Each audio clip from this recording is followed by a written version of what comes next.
Hello my dear students, कैसे हैं आप लोग और कैसी चल रही है आपकी स्टडी। अगर आप एक नीट एस्पिरेंट्स हैं और आप नीट 2024 या 2025 में एग्जामिनेशन देने वाले हैं तो आपके लिए वीडियो काफ़ी इंपॉर्टेंट होने वाला है, क्योंकि आप दिन रात मेहनत तो कर रहे हो। कहीं ऐसा तो नहीं कि आप गलत जगह मेहनत कर रहे हो और आपका मार्क्स इंप्रूव ही नहीं कर रहा है। कई बच्चे दिन रात पढ़ाई करते हैं फिर भी उनका मार्क्स इंप्रूव नहीं करता है, क्योंकि आप गलत जगह एफर्ट लगा रहे होते हो, गलत क्वेश्चन सॉल्व कर रहे होते हो। ऐसे ही कई सारे बच्चे मेरे से ये क्वेश्चन पूछे थे, सर क्या नीट एग्जामिनेशन के लिए जेई का क्वेश्चन पेपर सॉल्व करना भी जरूरी है। आपके और जेई वाले बच्चे में physics and chemistry common subject होता है। आप भी फिजिक्स केमिस्ट्री की पढ़ाई करते हो, जो आपका सिलेबस होता है वही सेम जेई वाले बच्चे भी सेम सिलेबस पढ़ाई करते हैं, लेकिन आप दोनों का क्वेश्चन पेपर डिफरेंट होता है। तो क्या नीट एग्जामिनेशन के प्रिपरेशन के लिए जेई का क्वेश्चन पेपर भी सॉल्व करना चाहिए? आज का डिस्कशन इसी टॉपिक पे है और इस वीडियो को देखने के बाद आपका ये डाउट क्लियर हो जाएगा। तो मैं एक्सपेक्ट करता हूं कि आप इस वीडियो पे लव शो करोगे, लाइक करोगे, कमेंट करोगे, और अगर अभी तक चैनल सब्सक्राइब नहीं किए हो तो चैनल को सब्सक्राइब करके रखोगे। चलिए सबसे पहले समझते हैं कि एक JEE examination and NEET examination क्या होता है। अगर आपको अभी तक जेई के बारे में नहीं पता है तो आप जान लीजिए, जैसे आप 12th पास करने के बाद मेडिकल में एडमिशन लेने के लिए, मेडिकल सीट पाने के लिए नीट एग्जामिनेशन देते हो, वैसे ही 12th पास करने के बाद इंजीनियरिंग कॉलेज में एडमिशन लेने के लिए बच्चे जेई के एग्जामिनेशन देते हैं, ज्वाइंट एंट्रेंस एग्जामिनेशन। आपका syllabus physics chemistry and biology होता है नीट के लिए, जेई वाले बच्चे का फिजिक्स केमिस्ट्री एंड मैथमेटिक्स होता है। जो 12th का आपका सिलेबस है वही सेम सिलेबस जेई वाले बच्चे के पास भी होता है 12th का। अब जेई एग्जामिनेशन एक ऑनलाइन एग्जामिनेशन है, नीट एग्जामिनेशन एक ऑफलाइन एग्जामिनेशन है।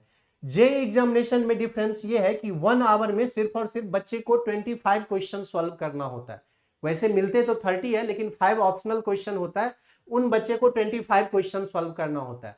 तो आप यहां पे देख सकते हो कि पर क्वेश्चन 2.5 मिनट के अप्रॉक्स हर बच्चे को मिल रहा है, जबकि नीट एग्जामिनेशन में 25 क्वेश्चन सॉल्व करना होता है। और आपको पता है कि एक क्वेश्चन के लिए अप्रॉक्सीमेट सिर्फ और सिर्फ 1 मिनट का टाइम मिलता है आपको।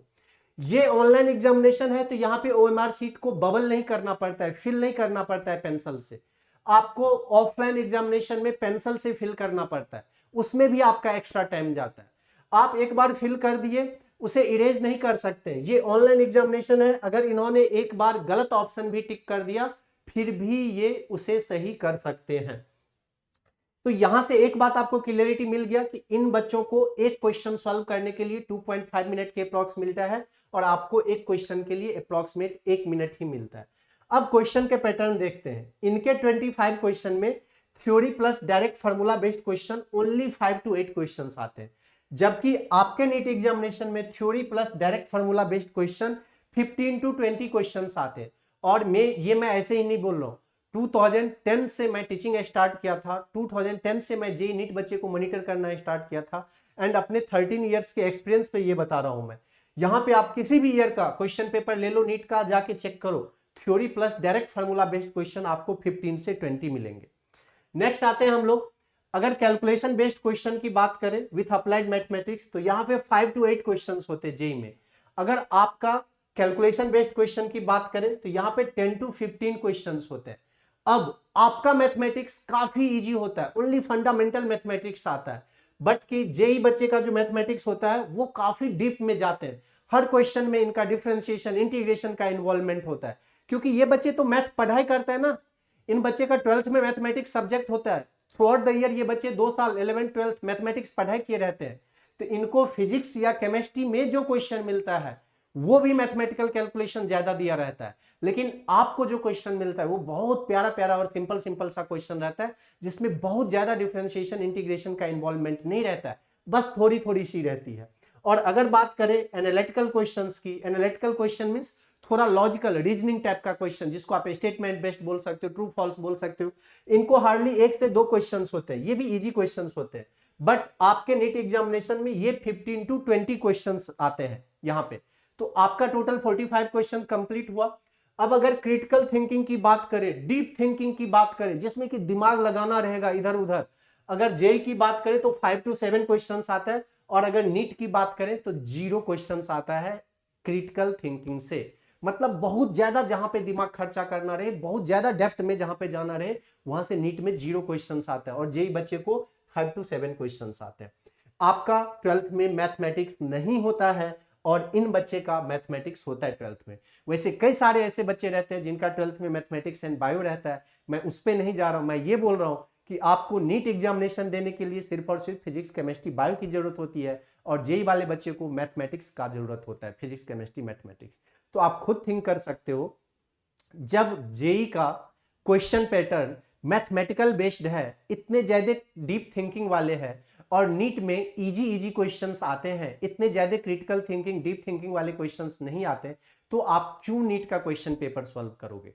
आप मेहनत तो कर रहे हो, मैं ये नहीं बोल रहा हूं कि आप मेहनत नहीं कर रहे हो, आप हार्ड वर्क कर रहे हो, लेकिन मेरे दोस्त उस जगह हार्ड वर्क करो जहां से आपको मैक्सिमम आउटपुट मिले, जहां से आपको अच्छे बेनिफिट मिले, वहां पे करो। रिलेवेंट क्वेश्चन प्रैक्टिस करो, जो नीट का एक्चुअल पैटर्न है वैसा क्वेश्चन प्रैक्टिस करो। जो इरिलेवेंट है, आपके नीट में आने की चांसेज ही नहीं, वैसा क्वेश्चन क्यों प्रैक्टिस करोगे? बहुत जगह आप यूट्यूब पे देखोगे या जो फ्रेशर बच्चे रहते हैं वो बोल देंगे ये भी प्रैक्टिस कर लो, वो भी प्रैक्टिस कर लो। नहीं, मैं 13 इयर्स के एक्सपीरियंस पे बता रहा हूं और 13 इयर्स का एक्सपीरियंस बहुत मायने रखता है। हजारों हजार बच्चे को मेडिकल कॉलेज तक मैंने पहुंचाया है मेंटर करके एंड फिजिक्स टीच करके।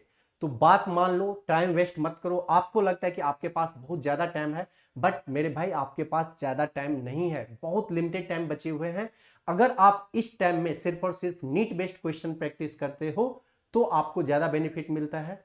आई होप आपको डॉट क्लियर हो गया। अगर आपको वीडियो पसंद आए तो दोस्तों के साथ शेयर करना, सपोर्ट बनाए रखना इस चैनल पे। और अगर आप तक अभी तक आपने मेरा टेलीग्राम चैनल ज्वाइन नहीं किया है तो मस्ट ज्वाइन के² ऑफिशियल टेलीग्राम चैनल, आपको दिख जाएगा इस टाइप का, जहां पे आपको प्रीमियम कंटेंट मिलते हैं, बहुत सारे test series free of cost भी वहां पे मिलते हैं। एंड मिलते हैं फिर नेक्स्ट वीडियो में। अगर आपके मन में और भी कोई डाउट हो तो आप कमेंट बॉक्स में कमेंट कीजिए। Wish you all the best.